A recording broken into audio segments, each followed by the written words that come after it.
All right, let's go back to an earlier issue dealing with the West Indies' departure from the ICC T20 World Cup in India, as the CWI Chief Executive Officer Chris Derring says approval from the relevant authorities for the new flight plans is still pending. Now, speaking to TVJ Sports earlier on Saturday, Derring confirmed that the original proposal from the ICC for the Windies to return home via the United Kingdom was not accepted by local authorities, but he believes the new route through southern Africa will be allowed.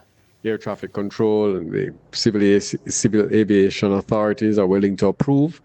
We're hoping that we'll get approval from them in the next couple of hours for their flight, which has been rerouted through Joburg and into Antigua, but we don't have departure times, etc. Although the flight scheduling has been done, the routing has been done, but the time slot is going to be dependent on what permissions the ICC is able to get from the civil aviation authorities in India, which they're working on as we speak.